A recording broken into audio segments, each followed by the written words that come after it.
1998 के बाद हम ताड़ोबा गए ही नहीं थे। 3 साल हो चुके थे और एंड जून कोई सही वक्त भी नहीं था जंगलों में जाने का। लेकिन सुनील यूएसए माइग्रेट कर रहा था और अगस्त में शिफ्ट होने वाला था, तो उसने ख्वाहिश जाहिर की एक बार फिर ताड़ोबा जाने की। बख्शी साहब भी वापस बॉम्बे आ गए थे और उन्होंने भी कभी वाइल्ड लाइफ कैंप नहीं किया था। हमारे नागपुर वाले दोस्त भी कई दिनों से बुला रहे थे। इन सब कारणों की वजह से हमने ये एंड जून 2001 में ताड़ोबा और पेंच का ट्रिप लगाया। फ्राइडे 22 को दोपहर 1:20 पर हम घर से निकले। इस बार फिर टाटा सफारी ले जा रहे थे, लेकिन अब गाड़ी काफ़ी चल चुकी थी और बहुत स्मूथ थी। हाँ, ये मैनुअल गाड़ी थी, लेकिन परफॉर्मेंस में पजेरो से बेहतर लग रही थी।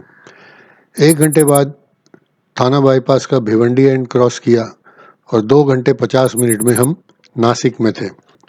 लग रहा था कि नाइट हॉल्ट के लिए शायद अकोला तक भी पहुंच जाएंगे।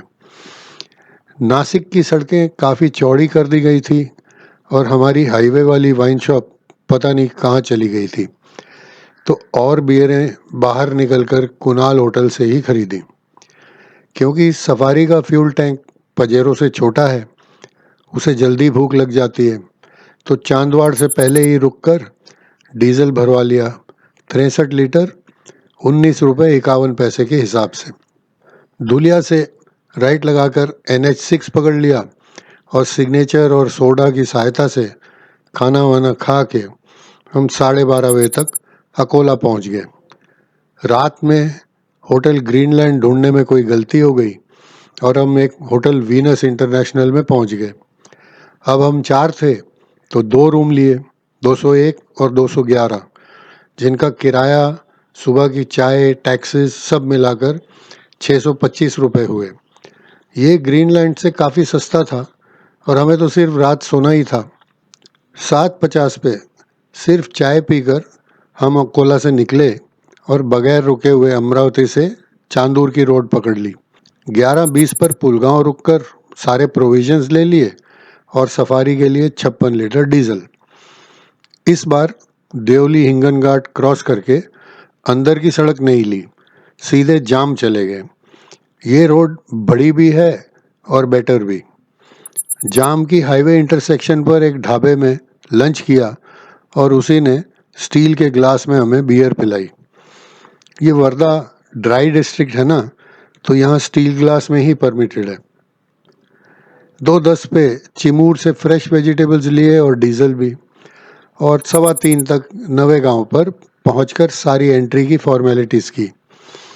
वहाँ से वायरलेस के ज़रिए ताड़ोबा से ये मालूम पड़ा कि हमारी रिजर्वेशन उदय ने करवाई ही नहीं। खैर, अब पार्क ऑफिस पहुंचकर ही क्लैरिटी आएगी। पार्क ऑफिस में 3 सालों में काफ़ी बदलाव आए थे। अब कैंटीन जो है वो स्टाफ वेलफेयर एसोसिएशन चलाती थी। स्टाफ भी सब नई थी और हमें पहचानने वाला कोई नहीं। पिछली विजिट्स में जो बच्चे हुआ करते थे, अब वो गाइड बन गए थे। सिल्वर लाइनिंग ये थी कि DCF नितिन काकोडकर सतीश के फ्रेंड विभास अमोनकर के कजिन हैं और उनकी last posting Borivali national park में ही थी। उनसे कांटेक्ट हो सकता था। वशिष्ठ जी भी अब RFO ताड़ोबा थे और उनसे तो अच्छे संबंध थे ही। सोचा कुछ ना कुछ बंदोबस्त हो जाएगा। पार्क ऑफिस में पता चला सैटरडे होने की वजह से तीनों रेस्ट हाउस भरे हुए हैं और ऊपर VIP गेस्ट हाउस में कोई मंत्री जी अपनी फैमिली के साथ विराजमान हैं। और तो और कोलसा में भी कोई फॉरेस्ट ऑफिसर ठहरे हुए थे और काकोडकर जी भी मुंबई गए हुए थे, अगले दिन आने वाले थे। शिरीष ने तो सुबह ही बता दिया था आज ताड़ोबा नहीं पहुंच पाएगा, तो अब ऐसा लगने लगा कि शायद रात चंद्रपुर जाकर ही बितानी पड़े। एक ड्राइव पर निकले और बख्शी साहब हर्बीवोर्स की पॉपुलेशन देखकर काफ़ी एक्साइटेड थे। उनकी मेमोरीज में मेलघाट 1993 आ रहा होगा, जहाँ कुछ दिखता ही नहीं था। पर दिसंबर और मई जून में ये फ़र्क बहुत बड़ा होता है। मेन रोड पर निकले तो उदय पटेल मिला अपनी मोटरसाइकिल पर आते हुए। उदय ने अब दाढ़ी रखी हुई थी, आसाराम बापू का भक्त था और शेक हैंड भी नहीं करता था। वो हमें वापस पार्क ऑफिस ले गया और हम वहाँ बैठकर वशिष्ठ जी का इंतज़ार करने लगे। वशिष्ठ तड़ोबा कैंप में ही रहते थे और उनके आने के कुछ देर बाद हम उनके घर पे गए। उन्होंने हमको चाय पिलाई, लेकिन एकोमोडेशन को लेकर उनके हाथ बंधे हुए थे। हमने भी कहा कोई बात नहीं, एक रात चंद्रपुर ही रह लेते। इसके बाद हमने जामनी और झरी का चक्कर लगाया। क्योंकि बरसातें आ चुकी थी, बाइसन और चीतल के हर्ड्स अब बहुत बड़े बड़े नंबर्स में दिखते थे। चीतल तो 100-150 के ग्रुप साइज में। हम पांडरपौनी से होते हुए वापस कैंटीन में आए। इतने में 2 जीपें वहां आ गई और उदय उनमें से किसी से मिलने गया।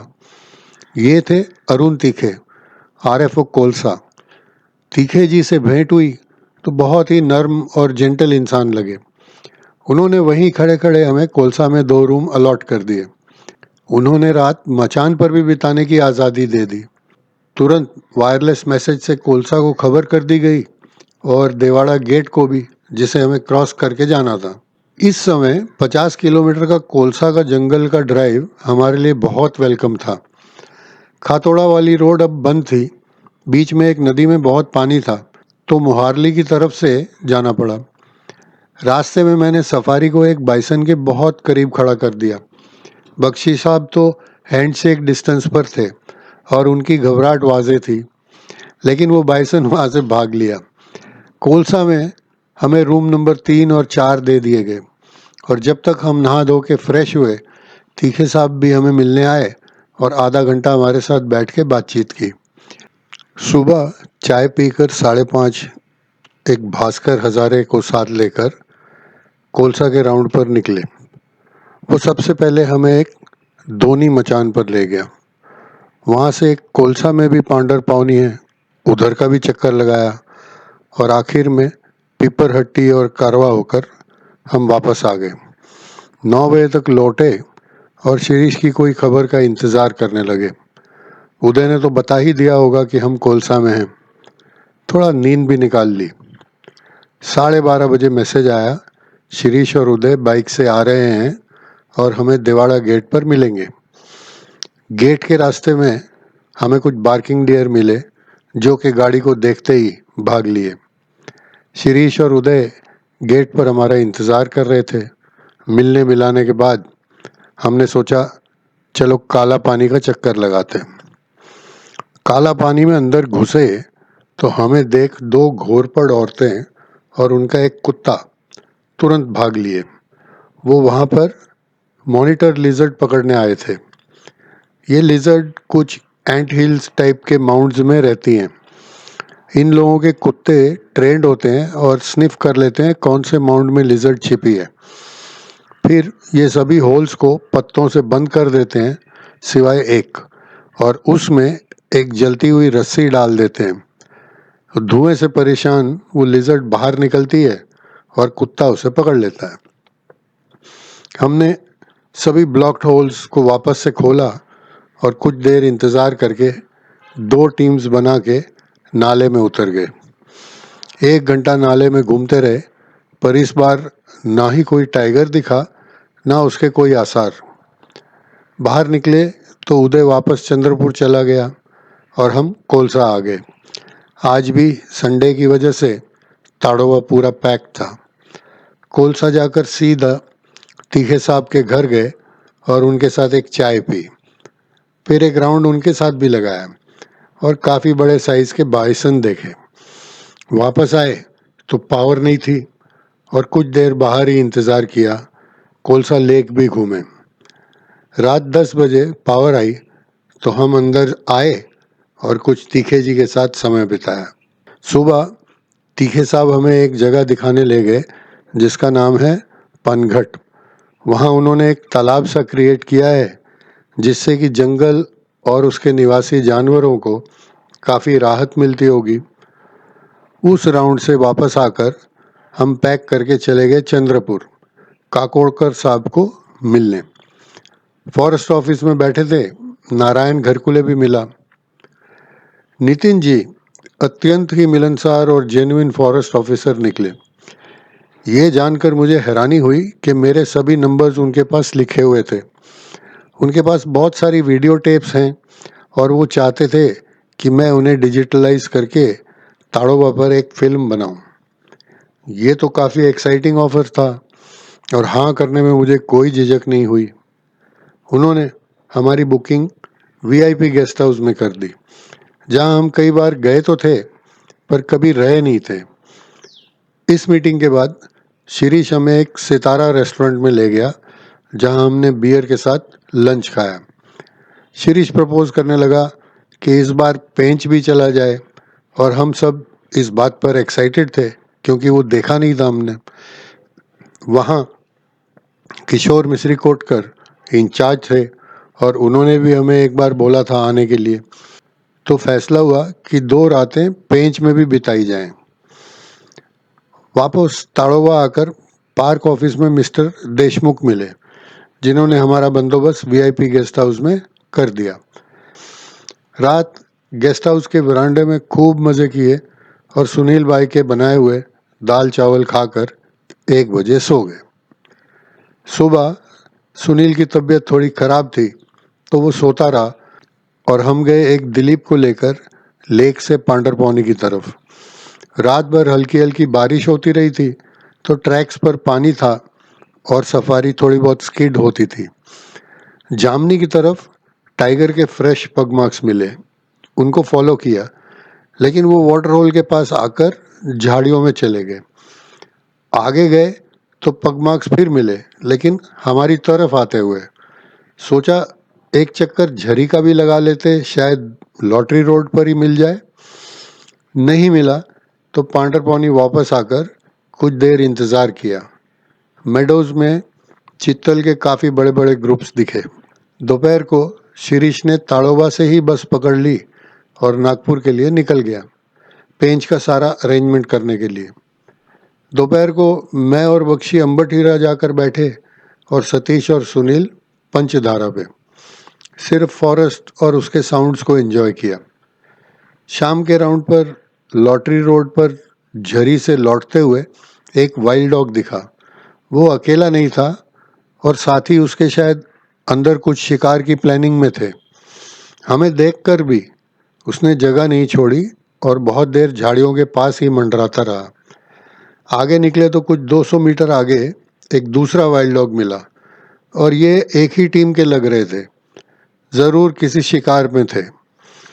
जामनी की तरफ से मेन रोड पर आकर हमने खातोड़ा गेट की तरफ एक राउंड लगाया। गेट के पास एक छोटी सी वेल है, वहाँ एक टाइग्रेस और उसके 4 कब्स काफ़ी दिखाई दे रहे थे, लेकिन हमें नहीं दिखे। आज मंगलवार था और पार्क बंद होता है, तो दिलीप हमसे तेज़ वापस चलने के लिए कहने लगा। लौटते समय पार्क ऑफिस से करीब 2 किलोमीटर दूर हमारी गाड़ी के सामने एक कुत्ता आ गया। पहले लगा वाइल्ड डॉग है, लेकिन देखा तो ये गांव का पालतू कुत्ता था। खड़े हुए तो तुरंत दूसरा भी आ गया। ये कुत्ते भी सांबर के ट्रेंड शिकारी होते हैं। झाड़ियों में से कुछ आदमियों की विस्परिंग सुनाई दी और दोनों कुत्ते उस तरफ भाग लिए। ये डेफिनेटली कोई पोचिंग हो रही थी। हम तुरंत पार्क ऑफिस गए और देशमुख को बताया। एक मिनी बस तैयार की गई। हम लोग और कुछ गार्ड्स भरकर वापस वहीं गए। गांव वाले अब तक तो गायब हो गए थे, शायद घर भी पहुंच गए हों। फिर भी 6-7 लोगों के एक फुट मार्च की पार्टी बनी और ये सब डंडे लेकर वसंत बंधारा की रोड से कैंप की तरफ आए और बाकी हम बस में दूसरी तरफ से। बीच में मिले पर पोचर्स तब तक चले गए थे। बस में जब हम कैंप की तरफ मुड़े तो विकास बंधारा की स्ट्रीम के पास एक बड़ा भालू दिखा, जो दोनों पैरों पर खड़ा हो गया और कुछ 5-5.5 फुट ऊंचा होगा। रात को बख्शी जी द्वारा दाल राइस बनी, जिसे खाकर हम थोड़ा जल्दी 11:30 के आसपास सो गए। सुबह खातोड़ा गेट, जामनी के वाटर होल सब चेक करके हम 10 बजे नागपुर के लिए निकल लिए। वापसी की ड्राइव में एसी ऑन रखा थोड़ा कंफर्ट के लिए, और सुदेश भोसले, उसकी एक टेप थी पिकनिक के रंग, वो चलती रही। चिमूर से उमरेड होते हुए हम शिरीष के यहाँ लोकमत चौक पर 1 बजे के आसपास पहुँचे। भाभी ने बहुत सारा खाना बना रखा था, वो खाया और शिरीष के बेटे दीप जो 6ठी क्लास में पढ़ते हैं उनसे भी मिले। उनके घर से निकलकर हम फॉरेस्ट डिपार्टमेंट के हेडक्वार्टर्स पहुँचे किशोर जी से मिलने के लिए। उन्होंने हमारे लिए आउट ऑफ द वे जाकर कुछ खास प्रोग्राम बनाया था पेंच में, तो मिलकर थैंक्स करना ज़रूरी था। लेकिन बहुत देर इंतज़ार करने के बाद ये फैसला हुआ कि चला जाए, किशोर जी को वापसी में मिल लेंगे, और हम निकल लिए पेंच की तरफ। पेंच टाइगर रिजर्व का क्षेत्र भी काफ़ी बड़ा है और ये महाराष्ट्र और एमपी दोनों में पड़ता है। पेंच एक बड़ी नदी का नाम है जिसको कि तोतलाडो पर डैम किया हुआ है। स्टेट्स की अंडरस्टैंडिंग ये है कि डैम से पानी महाराष्ट्र को मिलता है और बिजली एमपी को। यहाँ पहुँचने के लिए हमें जबलपुर रोड पर एक गांव पावनी तक पहुँचना था और वहाँ से अंदर लेफ्ट मुड़कर पिपरिया, जहाँ फॉरेस्ट डिपार्टमेंट का बेस है। रहने के लिए कई सारे रेस्ट हाउस हैं फॉरेस्ट वालों के, लेकिन किशोर जी ने हमारे लिए खास एक जगह चुनी थी, रानीडो। पिपरिया पे RFO डोंगरे को शायद मैसेज मिल चुका था क्योंकि वो खुद हमें रानीडो तक छोड़ने के लिए आए। रानीडो जो पब्लिक के लिए क्लोज्ड है, हमारे लिए खास खुलवाया गया था। रानीडो भी बेलकुंड की तरह एक बोल में बसा हुआ है जिसका कि अप्रोच बहुत ही स्टीप है। रेस्ट हाउस ऑलमोस्ट रिज पर बना हुआ है और सामने पेंच नदी बहती है। रेस्ट हाउस के एक आउट हाउस में चीतल, सांबर, वाइल्ड बोर, बाइसन वगैरह के बहुत सारे स्कल्स रखे हुए थे। ये सब टाइगर की किल्स से जमा किए हुए हैं। कईयों पे अभी तक थोड़ा मांस भी था और काफ़ी बदबू भी आ रही थी वहाँ से। शाम के 5:30 बजे हुए थे और हमने एक ड्राइव लिया एक गांव की तरफ जिसका नाम है गौली घाट। रास्ते में कुछ बफलोज का झुंड मिला और अल्फा मेल हमें डराता था और हम उसे। गवली घाट से थोड़ा आटा खरीदा रोटी बनाने के लिए। चिकन तो नागपुर से ही ले लिया था। रात सुनील और बख्शी साहब ने खूब बढ़िया डिनर खिलाया। वरांडे में बैठे और विस्की के साथ कुछ गाने गज़लें हुई। शिरीष भी बहुत छुपा रुस्तम निकला। जगजीत सिंह की गज़लें बहुत अच्छी गाता है। हमें देख वॉचमैन ने भी कुछ अपने गाने सुनाए अपनी भाषा में। ये सब मस्ती करके रात 1:30 बजे गुड नाइट कर दी। सुबह 6:45 को हम नहा धो के रानीडो से निकल गए। वापस आए पिपरिया वाली रोड पे तो डोंगरे ने हमारे लिए एक खास गाइड दिलीप का अरेंजमेंट करके रखा था। उसे सलामा गांव से लिया और हम पेंच के राउंड्स पर निकल गए। वो हमें ले गया ओल्ड बोदलजीरा रोड पर। यहाँ कुछ सांबर, चीतल, नीलगाय देखे। पेंच के हर्बीवोर्स ताड़ोबा के कंपैरिजन में काफ़ी बड़े साइज के थे। ये रोड पेंच नदी के बैकवाटर्स पर निकली और हम बाहर निकले थोड़ा रिलैक्स करने को। देखा तो हमारे पीछे 6-7 वाइल्ड डॉग्स का पैक था। ये भी शायद शिकार की तैयारी में थे। बोदलजीरा से हम गए सैडल डैम। ये भी एक चेक डैम है। पेंच में ऐसे कई चेक डैम्स हैं। नदी काफ़ी सूखी हुई सी थी। पास एक हिल पर एक वॉच टावर भी बना हुआ है। हमने भी उस पर चढ़कर नदी के नज़ारे देखे। दूसरी तरफ कुछ सांबर पानी पर आए हुए थे। सडनली शायद वही वाइल्ड डॉग्स के पैक ने उन पर अटैक किया और उन्हें दौड़ाने लगे फॉरेस्ट की तरफ। सैडल डैम से निकलकर हम गए नागदेव पहाड़ी। यहाँ कुछ पत्थर से जमा है बड़े से और एक छोटा टेम्पल भी है। लोकल्स इनको किसी देव के रूप में देखते हैं। तो वहाँ कुछ लोग बैठे गांव वाले चिलम खींच रहे थे। हमें भी ऑफ़र किया लेकिन हमने उनका ऑफ़र डिक्लाइन कर दिया। इधर बकरियों की सैक्रिफाइस की जाती है, वहाँ कुछ उनके निशान पड़े हुए थे। इसके बाद दिलीप हमें ले गया वखारी लेक। इस तरफ की सड़कें काफ़ी ख़राब थीं और रिवर क्रॉसिंग में पत्थर भी काफ़ी बड़े। पेंच के अलग अलग सेक्टर्स में अलग टाइप के फॉरेस्ट दिखते हैं। इस फॉरेस्ट में बैम्बू कम है और क्लियरिंग और मेडोज ज़्यादा हैं। वहाँ से फेफड़ी कुंड होते हुए पिपरिया की तरफ आए और दिलीप को ड्रॉप किया। डोंगरे को जाकर मिले, थैंक यू किया और तोतलाडो कॉलोनी की तरफ चल दिए। ये उन वर्कर्स की स्टाफ क्वार्टर्स हैं जो हाइड्रो इलेक्ट्रिक पावर प्लांट चलाते हैं। तोतलाडो कॉलोनी में एक ही रेस्टोरेंट है, वेंकटेश, वहाँ चले गए। कुछ बियर्स के साथ लंच भी किया। रात हमें रहना था एक जगह जिसका नाम है घाट पेंट्री। ये गांव भी बॉर्डर विलेज है और कुछ हिस्सा एमपी में पड़ता है। जाने वाली रोड भी कुछ देर एमपी में से होके गुजरती है। शिरीष बता रहा था कि यहाँ का रेस्ट हाउस बिल्कुल नया और कंफर्टेबल है। 4:30 बजे हम पहुँचे, थोड़ी देर सो गए। 6 बजे रेस्ट हाउस के इंचार्ज शंकर को लेकर एक ड्राइव पर गए। वो ले गया हमें दाते जीरा। दाते जीरा का मतलब डेंस फॉरेस्ट। घाट पेंट्री थोड़ा ऊंचाई पर है और यहाँ पहुँचने के लिए नीचे वैली में उतरना पड़ा। सड़क काफ़ी ख़राब थी पर यह वाकई दाते जीरा था। आज तक मैंने इतना घना जंगल कभी नहीं देखा। यहाँ धूप भी नहीं पड़ती। एक नाले के पास एक मेडो थी और वहाँ 2 दिन पहले एक टाइगर ने किसी बफले का शिकार किया था। रुके तो नाले में से किल की स्टेंच बहुत ज़बरदस्त आ रही थी। कुछ विचार किया कि नाले में उतरा जाए, लेकिन फेडिंग लाइट की वजह से हम नहीं गए। मज़े की बात यह थी कि जंगल बहुत घना है लेकिन जानवर एक भी नहीं दिखा। ड्रिंक्स के साथ बेक बीन्स खाए और डिनर में सिर्फ दाल चावल और कुछ देर गपशप की और गज़लें भी गाई। फिर गुड नाइट का टाइम हो गया। रेस्ट हाउस अभी पार्टली कंस्ट्रक्टेड था तो टॉयलेट्स अभी तैयार नहीं थी। आप समझ सकते हो कि झाड़ियों का कितना फ़ायदा होता है ऐसे टाइम पर। एक चक्कर निकल कर फिर सैडल डैम का मारा और पिपरिया आ गए। डोंगरे तो मिले नहीं, उनकी स्टाफ के साथ हिसाब किताब किया और पावनी एक ढाबे पर रुककर ऑमलेट और पराठे का नाश्ता। शिरीष को धंतोली उसके घर पर छोड़ा। वो शेरदिल ने मुझे एक केन का बना बो एंड एरो और एक 5 फुट लंबा बीन स्टॉक दिया। ये डीसीएफ भमरागढ़ ने उसको दिया था।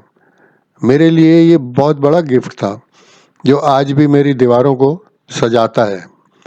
शिरीष हमें बाइक पर नागपुर की आउटस्कर्ट्स तक छोड़ने आया। वहाँ साइन बोर्ड ये बता रहा था कि बॉम्बे 862 किलोमीटर दूर है। हमें रात जलगांव पहुंचना था तो लगभग 425 किलोमीटर का सफ़र था और इसलिए हम उसको गुड बाय करके निकल लिए। उस वक्त बज रहे थे 1:45। इसलिए हम कहीं भी रुके बिना सीधा जलगांव आए और एलोरा रोड पर एक होटल प्रेसिडेंट नाम के रिजॉर्ट पर रुके। इनके यहाँ काफ़ी अच्छी कंफर्टेबल कॉटेजेस हैं और रोड से थोड़ा दूर हैं तो साउंड भी नहीं आता। सुबह वहीं नाश्ता करके 8:45 बजे निकले। हमने सीधे मालेगांव आकर ब्रंच किया। वापसी में घर पहुंचने की जल्दी होती है और मुझे रुकना पसंद नहीं है। 2:45 बजे हमने इगतपुरी क्रॉस किया और रुके बगैर घोड़बंदर रोड पकड़ के 5:30 बजे हम घर पहुंचे। 2850 किलोमीटर का ट्रिप बना, जिसमें से कि करीब 2100 स्टेट और नेशनल हाईवेज की ड्राइव थी। तो इसका मतलब 750 किलोमीटर हमने जंगलों की सैर की। कौन करता है ये सब? किसके भाग्य में ऐसा लिखा है? हमें तो कोई नहीं मिला आज तक। कैंप में काफ़ी नई जगह देखी और बहुत नए एक्सपीरियंसेस भी हुए। Thanks to Nitin ji, Kishore ji and अपने शिरीष भाई। Thank you so much.